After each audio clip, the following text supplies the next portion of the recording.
Nah teman-teman ya, biasanya kalau kita membahas tentang resep, baik itu roti goreng, odading ataupun cakwe, itu kan dari hasil pengalaman saya pribadi ya. Coba kalau kita bandingkan dari salah satu artikel ya, nanti kita kupas bagaimana prosesnya. Mungkin kalau kita untuk praktek secara langsung mungkin tidak bisa ya, karena ini membutuhkan waktu dan tempat seperti itu. Jadi kita cukup membandingkan secara logika saja, dan resep yang ada di artikel ini kemudian resep yang ada di kita yang biasa kita gunakan seperti itu. Oke, kita coba buka salah satu artikel dari Google, dari Cepet ya, resep odading Mang Oleh yang dulu sempat viral. Kita buka saja. Nah, di artikel ini memang dari kelihatan ya, kelihatan ngembang sekali seperti itu dari hasilnya. Ini kan hasil, mungkin hasil akhir kan seperti itu. Mungkin kalau kita bandingkan dengan hasil kita yang itu kan karena kebiasaan membuat ya, jadi kan memang kadang kalau kita praktek untuk hanya konsumsi dan praktek untuk usaha itu kan kadang-kadang agak sedikit beda ya, entah itu hasilnya kemudian dari cara pengolahannya kan seperti itu teman-teman. Karena kalau praktek itu kebiasaan malah lebih diperhatikan, lebih maksimal gitu kan kalau latihan ya seperti itu. Tapi kalau kita membuat usaha untuk usaha itu karena rutinitas ya, kita melakukan seperti itu dan kemudian hasilnya pun ada plus minusnya lah gitu kan. Oke, kita baca kalau di sini ya. Jadi ini adalah resep dari odading Mang Oleh karena dulu memang sempat viral ya teman-teman seperti itu. Nah, untuk bahan-bahannya biasa kita menggunakan, kita membahas tentang bahan yang kita gunakan kalau di resep saya ya, resep kita yang sering kita umumnya kita gunakan seperti itu. Jadi kalau di kita itu umpamanya bandingannya itu kalau seper kilo saja. Ini kalau di sini karena ini memang sedikit ya, 250 gram tepung terigu artinya cuma seperempat ya. Jadi sulit juga ya. Oke, kita logikakan ke 1 kilo saja seperti itu. Nah, kalau kita untuk dagang ya, biasa untuk dagang itu kan per 5 kilo saya membandingkan seperti itu. Artinya kalau maunya menggunakan 5 kilo tepung terigu, itu kan gula pasirnya 200 1 kilo ya, artinya kan dari per kilo itu adalah 200 gram itu hanya untuk gula pasir ya, belum lagi untuk gula tengah seperti itu ada tambahan itu. Kalau di sini kan mungkin nanti tidak ada teman-teman, hanya melulu seperti roti goreng. Jadi sebenarnya beda tipis antara sebenarnya ya roti goreng dengan odading itu hanya, ataupun bolang-baling beda tipis. Kalau bolang-baling ataupun odading itu kan gulanya itu di luar ya, karena ketika kita melebarkan adonan posisinya di tengah gitu kan seperti itu. Jadi itu bentuknya nanti bolang-baling atau odading. Nah, kalau roti goreng itu sebenarnya yang roti yang bahan sama, cuma roti ada isi-isi di dalam, entah itu coklat atau kacang hijau atau dan lain-lain seperti itu. Oke, kita lanjut teman-teman. Kalau kita menggunakan umpamanya kalau di resep kita ya, biasa kita gunakan takaran 5 kilo. Oke, coba kita minimalkan gitu kan 1 kilo. Kalau 1 kilo tepung terigu berarti kan itu di sini kita bandingkan. Di sini adalah dari mulai air dulu ya, ternyata itu kan bahannya air dulu 140 ml atau 14 sendok makan. Berarti ini sudah detail banget teman-teman ya, detail banget. Air hangat kuku, jadi menggunakan air hangat seperti itu. Nah, kemudian ragi instan itu hanya 1 sendok teh ya, itu dari 250 gram seperti itu. Dan kemudian 60 gram atau 6 sendok makan gula pasir ya, kita lihat hasilnya nanti. Kemudian setengah sendok teh soda kue, 1 butir telur, 1 sendok makan margarin, sejumput garam, dan secukupnya minyak goreng. Nah, resepnya sebenarnya bersama teman-teman ya. Kalau kita pokoknya bikin 1 kilo di kita ya, di resep kita gitu kan, 1 kilo dengan tepung terigu protein tinggi sama ya. Artinya kita kalau dari merek Bogasari contohnya kita menggunakan cakra kembar kan seperti itu. Di sini pun dianjurkan memang menggunakan tepung terigu berprotein tinggi ya, yaitu salah satunya itu tadi cakra kembar seperti itu. Nah, kalau kita membuat di resep kita itu 1 kilo kan, itu membutuhkan gula pasir 200 gram lah, seperti itu. Jadi 2 on ya. Artinya kalau kita seperempat, kalau setengahnya setengah kilo aja berarti kan kita satu 100 gram ya, atau 1 on ya kalau kan yang bikin setengah kilo. Nah, kalau seperempat seperti ini berarti 200 berapa teman-teman ya? Dari 1 on berarti setengah on ya, artinya 50 gram. Di sini gula pasirnya itu 60 gram ya. Memang rasanya lebih manis di sini otomatis karena di sini 60 gram seperti itu. Nah, soda kue ya biasa kalau yang menggunakan soda kue, tapi kalau saya sendiri saat ini memang tidak menggunakan soda kue ya. Dulu memang pakai seperti itu. Dan nah ini perlu kita bahas kenapa ada soda kue, kenapa ada ragi instan. Keduanya ini adalah bahan pengembang yang sama artinya, cuma kinerjanya ya. Sebenarnya kalau ragi instan sendiri itu kan kinerjanya itu memang untuk bahan-bahan roti ya, untuk membuat roti seperti itu, baik itu roti oven, roti goreng ataupun ya roti jenis roti lainnya seperti itu. Tapi kalau di soda kue itu biasanya memang cenderung digunakan pada adonan-adonan yang lebih cair ya, seperti itu. Contohnya kayak cookies, martabak, manis itu kan, itu seringkali digunakan itu karena dia sifatnya agak tahan ya, tahan lama, tetapi ngembangnya tidak seperti ragi instan yang begitu cepat gitu, seperti itu, angkatnya begitu cepat. Nah, dari keduanya ini plus minusnya ada teman-teman. Kalau ragi instan otomatis itu kan dia cepat ngembang, cuma jangka waktunya atau tenggang waktunya itu kan tidak begitu lama ya. Contohnya kita membuat adonan gitu kan jam 4 pagi gitu kan. Kemudian kalau agak ada tenggang waktunya mungkin hanya sekitar 5 atau 6 jam, itu nanti ada seperti apa ya, terlalu over gitu kan, over. Kemudian dia kalau digoreng itu sudah tidak begitu bagus ya. Berbeda dengan penggunaan kalau umpamanya utuh teman-teman menggunakan soda kue. Soda kue itu dia mengangkatnya agak lama. Jadi mungkin kalau teman-teman ngadon jam 4 bisa jadi itu jam 9 jam 10 itu baru mulai ngangkat ya.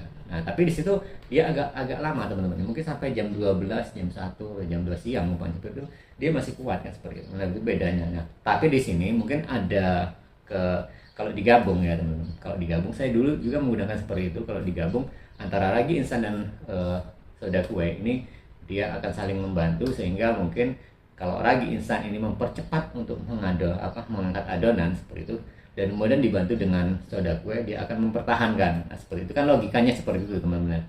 Oke, kalau tadi kita membahas masalah bandingnya itu hampir sama, artinya 250 gram tepung terigu protein tinggi yang dipakai dalam artikel ini, kita upaya dibandingkan segitu juga kan, beda tipis antara gula pasirnya ya. Kita menggunakan 50 gram karena kita nanti ketambahan gula halus ya. Kalau di sini kan 60 gram ya, seperti itu. Kalau lagi instan, kalau di sini terlalu banyak teman-teman ya. Karena kalau saya sendiri membuat 5 kilo ini kan satu sendok teh ya teman-teman. Jadi kan sendok teh berarti kan lebih sedikit ya. Mungkin kalau di sendok makan ya bisa menjadi 3 atau 4 ya, atau 2 lah minimal seperti itu. Jadi ya nggak jauh berbeda. Tapi sini sendok teh, kalau kita kan biasa menggunakan sendok makan. Nah, kemudian 1 butir telur gitu kan. Ya kalau telur ini kan sebenarnya bahan tambahan ya teman-teman, yang tidak harus mutlak, dan itu kalau dikasih ya itu lebih baik karena mengangkat serat-seratnya pada adonan sendiri. Kemudian kalau di bawahnya lagi ada margarin 1 sendok makan. Berarti kalau dari 250 gram tepung terigu, kita kalau biasa menggunakan, saya pribadi saat ini ya, dari per kilo itu bandingannya untuk memberikan margarin atau mentega itu sekitar 100 gram ya, atau 1 on. Berarti kalau pokoknya bikin 5 kilo ya, berarti kan 500 gram atau setengah kilo seperti itu. Dan di sini bandingannya kalau 250 gram ya, mungkin kalau 1 sendok makan margarin itu kira-kira berapa ya, berapa gram ya, mungkin bisa jadi juga 250 gram atau berapa ya, kita kurang tahu. Tapi ini standar gitu standar. Nah, yang perbedaan lagi di sini memang ada beberapa orang gitu kan memang menggunakan tambahan dengan minyak goreng ya. Kalau saya kan jarang sekali menambahkan minyak goreng, tapi pada olesan di minyak waktu olesan di plastik ya, waktu kita memasukkan adonan ke dalam plastik itu biasanya kita kan olesi minyak. Di situ membantu juga teman-teman, karena proses pengembangan kalau diberi minyak goreng itu sebenarnya mempercepat juga ya. Jadi alasnya gitu kan seperti itu, jadi menambah kehangatan pada adonan itu sendiri seperti itu. Nah, kemudian bahan-bahan ini menurut saya ideal ya, ideal. Cuma kalau bedanya kita tidak menggunakan soda kue ya. Kalau kita ada tambahan beberapa lagi, yaitu kan penggunaan, kalau sini kan ada garam ya, ada garam juga, ada sejumput, artinya kan sedikit ya. Kalau kita menggunakannya memang sama gitu, artinya dari 5 kilo umpamanya seperti itu tepung terigu bahan itu paling 1 sendok makan garamnya seperti itu. Kalau masalah lain artinya sama teman-teman ya, cuma nggak ada satu lagi pasta ya. Kadang kita menggunakan pasta itu alasannya hanya untuk menambah aroma pada adonan tersebut. Oke, kita scroll. Nah, ini cara-caranya teman, karena ini mungkin untuk hanya untuk praktek ya, yang ada di artikel ini. Dan ini bahan-bahannya dari yang satu ini kan, langkah dari YouTube mereka tetap anunya ya, channel YouTube nih seperti itu, membuat biang. Oh, jadi ini dikasih biang dulu, kayak kita kan kalau pernah ya ada salah satu konten yang saya buatkan untuk biang pengembang ya, seperti itu kan.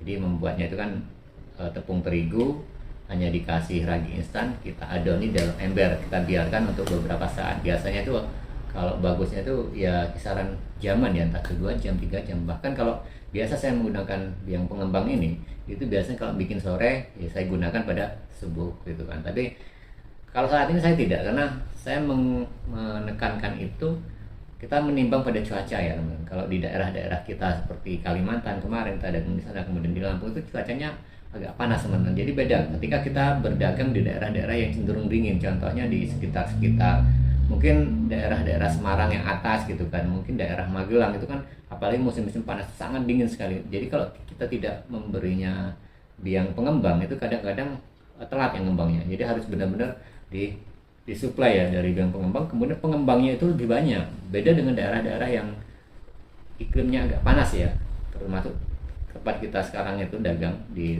Bandar Lampung itu agak panas, tapi lebih panas lagi di Kalimantan. Itu cepat sekali untuk ngembang ya. Nah itu tidak perlu, menurut saya tidak perlu ya untuk biang pengembang. Tapi kalau daerah-daerah yang agak dingin di Pulau Jawa itu memang ya mungkin akan lebih baik kan seperti itu diberi. Nah ini beberapa cara itu kan, menyiapkan adonan sebenarnya sama gitu kan.